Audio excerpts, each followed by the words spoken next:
এরকম একটা ব্রাশ নেবেন বা ছোট রঙের ব্রাশ নেবেন, ব্রাশ নিয়ে যে এখান থেকে পুরোটা এভাবে দিয়ে দিবেন।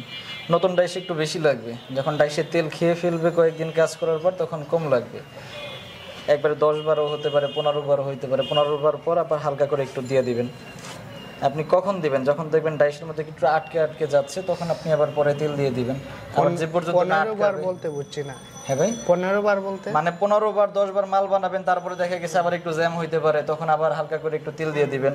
আর রেগুলার তেল মারবেন হচ্ছে যে রঙের ব্রাশে দিয়ে এরকম তাড়াতাড়ি মারতে পারবেন, সমস্যা নেই। কিন্তু নতুন ডাইসে একটু বেশি করে দিতে হবে।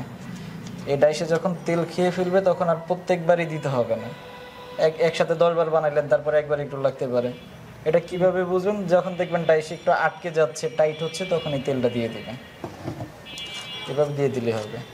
আমাদের অলরেডি ডাইসের তেল দেওয়া আছে, আজকে আরও আরেকজনকে দেখানো হয়েছে। এখন তেল না দিলেও চলবে।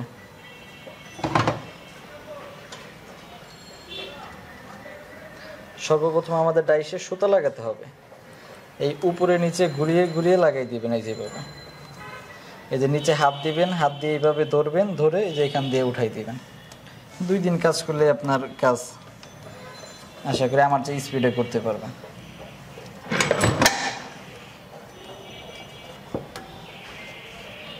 আর এটা নিচে রেখে কাজ করবেন। আমরা যেহেতু ভিডিও করি সেহেতু আমরা এটা টেবিলের উপর রাখছি এর জন্য, মানে ভিডিওর সুবিধার জন্য। কিন্তু নিচে রাখলে আপনার কাজ করতে সুবিধা হবে। কারণ এই যে সাইডের এখন সুতাগুলো লাগাইতে আমার একটু কষ্ট হচ্ছে, যেহেতু উপরে আছে। আর যদি যেটা নিচে থাকতো আমি সাইডে দাঁড়িয়েও এই সাইডের সুতাগুলো লাগাইতে পারতাম সহজে।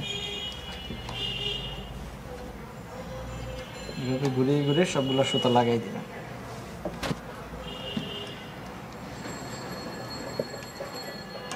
এখন এই সাইড দিয়ে আমরা এই পাশে নিয়ে আসবো সুতাগুলা। এই যে এই দিক দিয়ে আবার ঘুরিয়ে এই দিকে নিয়ে আসবো।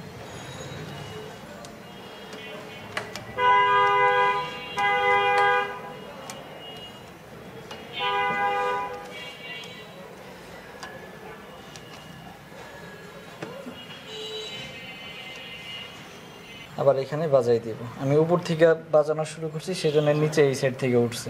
আর যদি নিচ থেকে দিতাম তাহলে এই যে নিচে এসে মিলতো না, তাহলে কাজে অসুবিধা হইতো। ওটা তো 2-1 বার কাজ করলে আপনি নিজেই বুঝবেন নিচ থেকে দিলে সুতাটা দিলে সুবিধা হচ্ছে না উপর থেকে দিলে সুবিধা হচ্ছে।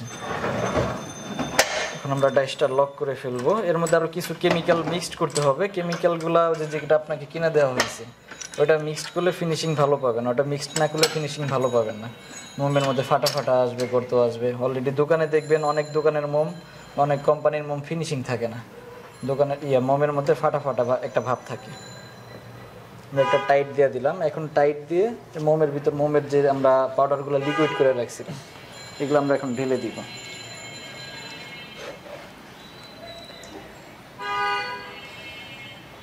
এই যে দেখেন এখন একবারে পানির মতো পাতলা আছে, এরকম দিলে ফিনিশিংটা কম আসবে, একটু হালকা ঘন করে দিবেন। এখন এই ঘনটা করবেন কিভাবে? যেমন পুরোটা আপনি গরম করছেন, পানির মতো পাতলা হয়ে গেছে, চুলাটা বন্ধ করে ওটার মধ্যে আরও কিছু মোমের পাউডার মিক্সড করে দিবেন, নাড়াচাড়া করে দিবেন। ওই হিটে বাকিগুলো গুলো যাবে, ফিনিশিংও ভালো হয়ে যাবে আর ঘন হয়ে যাবে।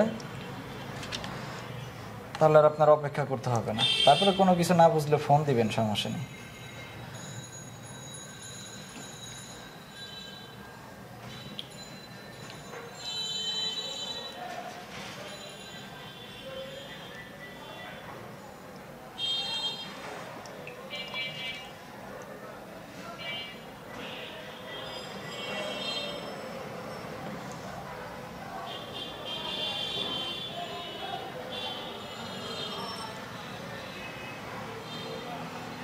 আমরা এখন 2 মিনিটের মতো অপেক্ষা করব।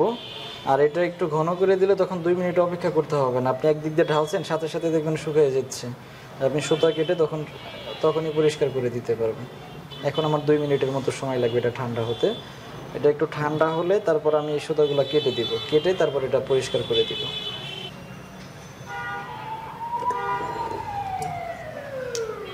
এখন সুতাগুলো কেটে দিব, কেটে দিয়ে মোমগুলো পরিষ্কার করে ফেলব।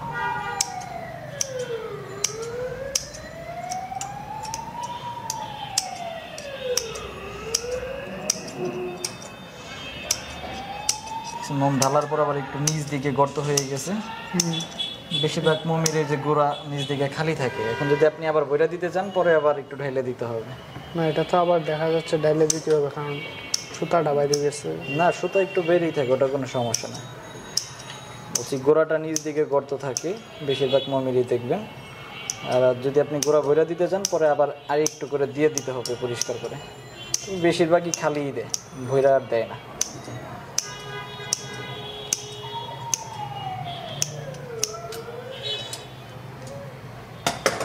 আমাদের সুতা কাটা শেষ, এখন এটা আমরা খুলে ফেলবো, খুলে ফেলে এটা পরিষ্কার করে দিব। আর এই নাটের মাথাটা কেটে নেবেন, নাটের মাথাটা কেটে নিলে তাহলে আপনার এই যে আর বারবার পেঁচ খুলতে হবে না, উপর থেকে উঁচা খুললেই খুলে যাবে, বুঝতে পারছেন?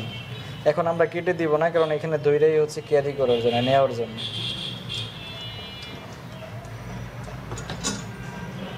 এখন আমরা এটা উপর থেকে পরিষ্কার করে দিব।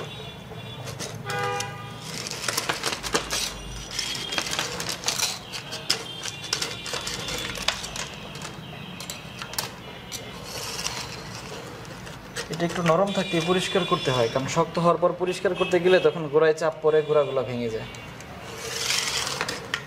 ফার্স্ট টাইম করতে হবে। জি একটু তাড়াতাড়ি করতে হবে। জি তাড়াতাড়ি এটা নরম থাকতেই পরিষ্কার করবেন। আমাদের এটা ভিতর তো লইতে তো রেডি আছে কেন? না, আরো 2 মিনিটের মধ্যে এটা ঠান্ডা হইতে আরো 2 মিনিট সময় লাগবে, তারপরে আমরা এর আগে আমাদের গোড়া চেঁচে পরিষ্কার করতে হবে, কারণ শক্ত হওয়ার পর পরিষ্কার করতে গেলে গোড়াটা শক্ত হয়ে যাবে, তখন ধাক্কা এই জায়গায় চাপ লাগবে বেশি, ওই চাপে গোড়াগুলা ভেঙে যায়। এর জন্য হচ্ছে নরম থাকতে পরিষ্কার করবেন। আমাদের মোটামুটি শুকানো শেষ, এখন আমরা এটা খুলে ফেলবো। খোলার সময় একটা জিনিস লক্ষ্য রাখবেন, এই যে অল্প একটু খুলছি, আমার কোনো মোম এই পাশে লাগানো নাই, যদি এই পাশে লাগানো থাকতো হাত দিয়ে চাপ দিয়ে এই পাশে আনতে হবে, কারণ সুতাটা কি আমার মাঝখানের পাটে, আর গোড়াটা যদি এই পাটে থাকে তখন খুলতে যাব তখন চাপ লেগে ভেঙে যাবে, সেজন্য সবগুলো মোম এই পাশে রাখতে হবে। এবার এইদিকে যে হালকা করে খুললাম, এই যে দেখেন এটা গোড়া কোন পাশে, ওই পাশে, হাত দিয়ে সবগুলো এই পাশে আনতে হবে, ওই পাশে থাকলেই সবগুলো ভেঙে যাবে।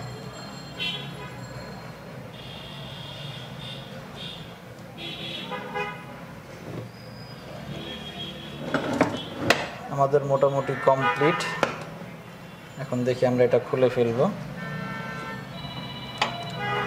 এই যে দেখেন রেডি হয়ে গেছে, যেরকম ফিনিশিং আছে দোকানে বিক্রি করা যাবে। ফিনিশিং তো ভালো, ফিনিশিং ঠিকঠাক আছে।